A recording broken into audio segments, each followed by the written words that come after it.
I got home from work that evening exhausted, just wanting to take a shower and eat something.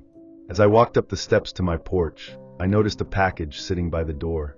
It wasn't unusual for me to get deliveries, but something about this one immediately felt off. It was wrapped in plain brown paper, no company logo, no Amazon tape, nothing. When I picked it up, I realized it had my address, but a name I didn't recognize. No return address either. I stood there for a moment, looking up and down the street, wondering if I'd just missed a delivery driver. But the street was empty, and none of my neighbors were outside. At first, I thought about leaving it there, assuming someone would come looking for it. But after a few minutes of hesitation, curiosity got the better of me. I took it inside, placed it on my kitchen table, and carefully peeled back the paper. Inside was an old, worn shoebox, and when I lifted the lid, I felt a chill run down my spine. There were stacks of old photographs, yellowed with age, showing a family I didn't recognize. A man, a woman, and 2 kids, a boy and a girl, posing in various places. A backyard, a living room, even in front of what looked like an old, abandoned house. On top of the photos was a single folded note, written in a language I didn't understand. I turned the note over, hoping for some kind of translation on the back, but there was nothing. The handwriting was messy, almost frantic, with deep ink strokes that had bled into the paper. I tried sounding out a few of the words, but they meant nothing to me.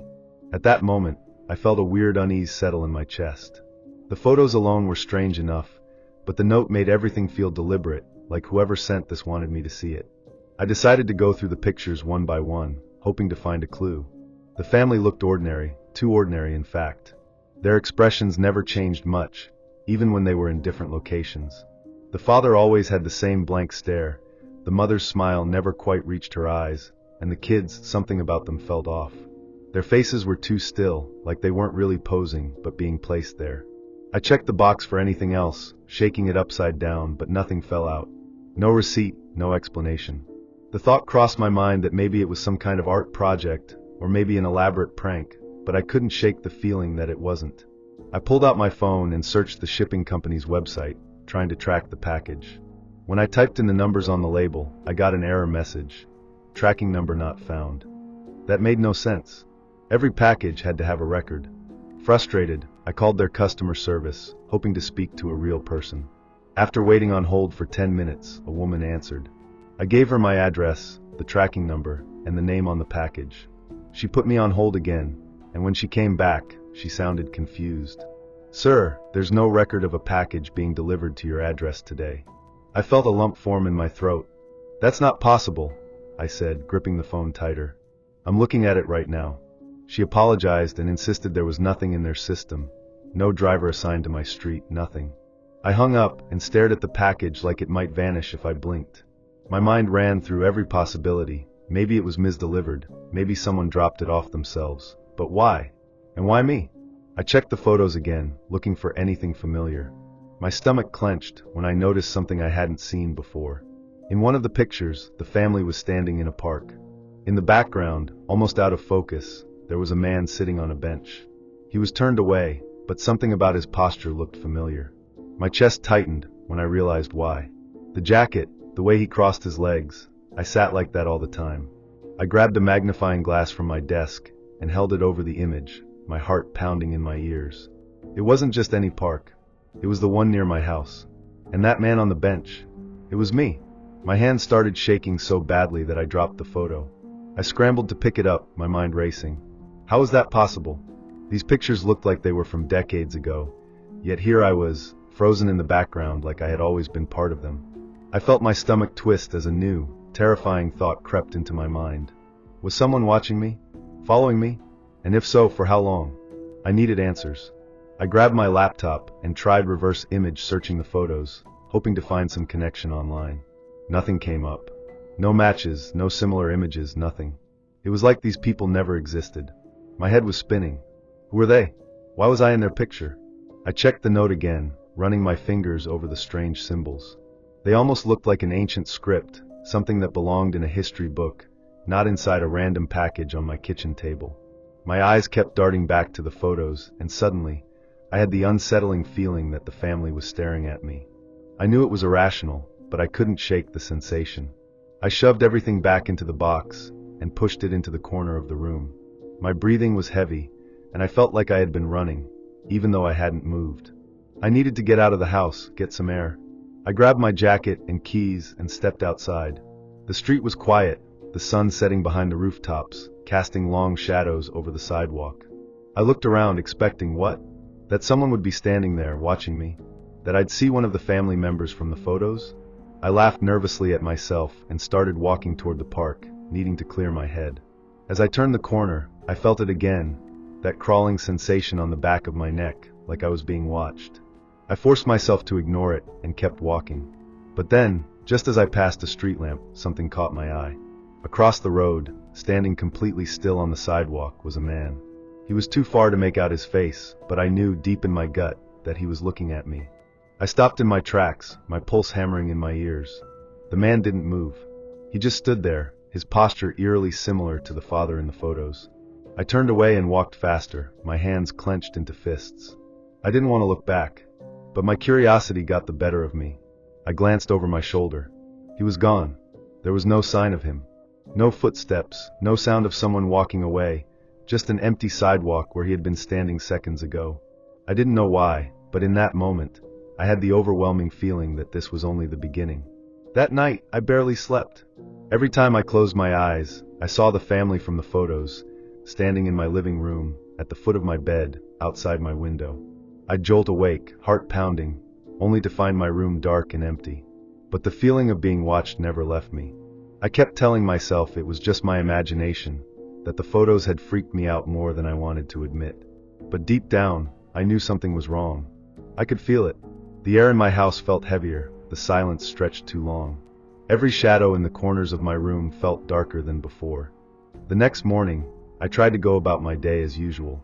I got ready for work, made coffee, and avoided looking at the box sitting in the corner of my kitchen. But as I reached for my keys, I noticed something that made my blood run cold. One of the photographs was on my kitchen counter. I knew for a fact I had put them all back in the box. My hands trembled as I picked it up. It was the same picture of the family in front of the abandoned house.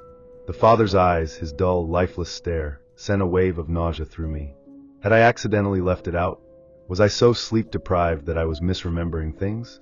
I quickly shoved it back into the box and left for work, trying to shake off the growing unease in my gut. The day passed in a blur. I tried to distract myself, focusing on emails and meetings, but my mind kept drifting back to that photograph. Every time I glanced at my phone, I half expected to see a missed call from an unknown number, or worse, a new photo sent to me. By the time I got home that evening, the sun was already setting. I pulled into my driveway, exhausted, and that's when I saw them. A man, a woman, and 2 children standing at the far end of my street. They weren't moving, just standing there, facing in my direction. My stomach dropped. My first thought was that it was just a coincidence, maybe a family out for a walk. But something about them felt wrong.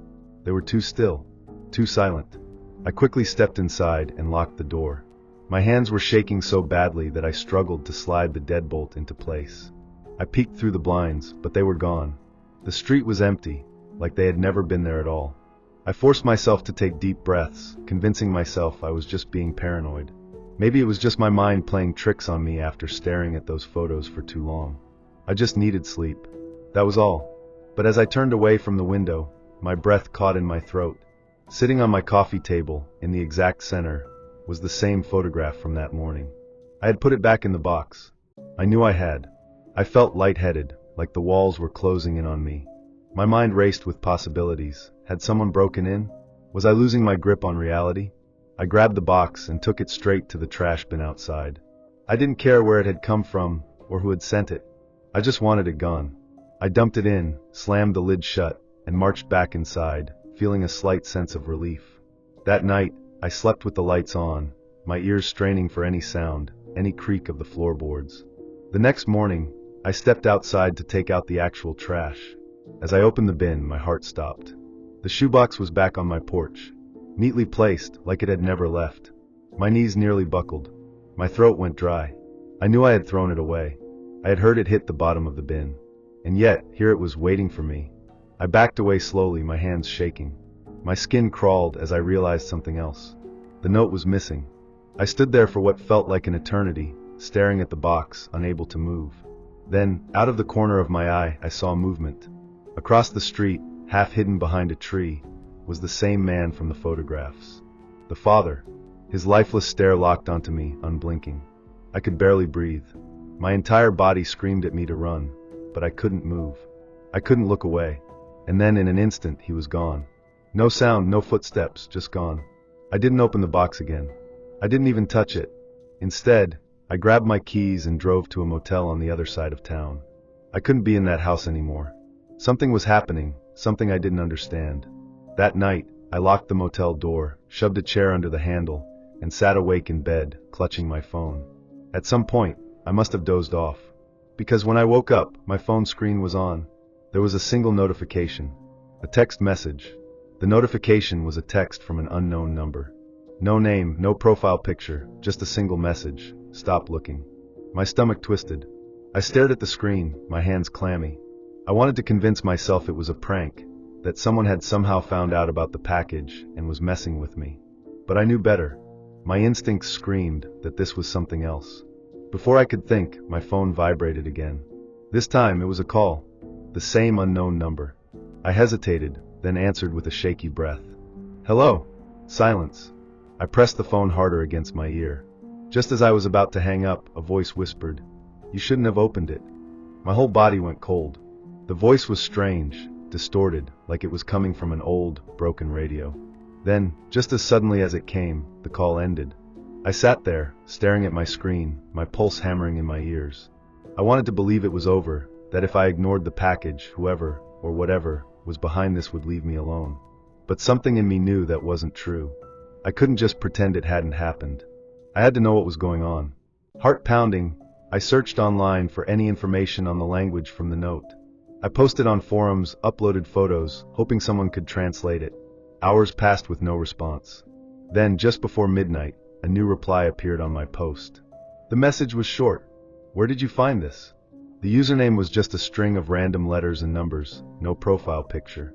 I replied, explaining the package and the photos. The response came almost instantly. "You need to get rid of it. Now. Burn it. Do not keep it in your home." My fingers hovered over the keyboard. Before I could type back, another message popped up.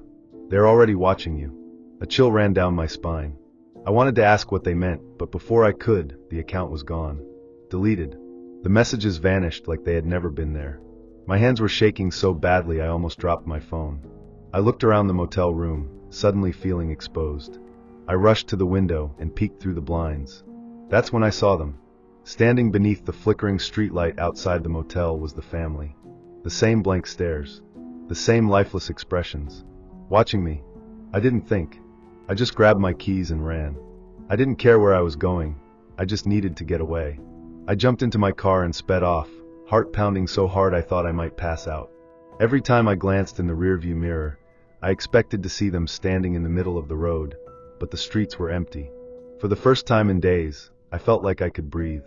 Maybe if I just kept driving, I could outrun whatever this was. But then my headlights flickered. The dashboard lights dimmed for a second. My radio turned on by itself, static filling the car. My stomach dropped. Something was wrong. The static cut out, and for a few seconds there was silence. Then a voice. The same broken, distorted voice from the phone call. "You should not have looked." I slammed on the brakes, my whole body trembling. My breath came in short, shallow gasps. I turned off the engine, gripping the steering wheel so hard my knuckles turned white. The voice was gone. The car was silent again. But then as I sat there, trying to steady my breathing, I noticed something. In the dim glow of my headlights, just a few feet ahead, there was a piece of paper on the road. No, not paper. A photograph. I didn't want to look. I knew I shouldn't look, but I had to. Slowly, I opened the car door and stepped out. The night air was thick, heavy, suffocating. I bent down, my hands trembling, and picked up the photo. The second I saw it, my vision blurred. My knees nearly gave out. It was me, sitting in my car, gripping the steering wheel, eyes wide with terror. It was taken just seconds ago. I whipped my head around, scanning the darkness, but I was alone. At least, I thought I was. My heart pounded in my ears, drowning out all sound. I ran back to my car, slammed the door shut, and floored it. I didn't know where I was going. I just knew I couldn't stop. I drove until the sun started rising, until I was so far from home that the streets were unfamiliar. Only then did I pull over, gasping for air, my entire body trembling. I never went back to my house. I never tried to figure out who sent that package. I threw my phone away, changed my number, moved to a different city. But no matter where I go, I never feel completely alone. Sometimes, in the middle of the night, I wake up with the overwhelming sensation that someone is standing in the corner of my room. And sometimes, just for a split second, I swear I can see them. Watching. Waiting.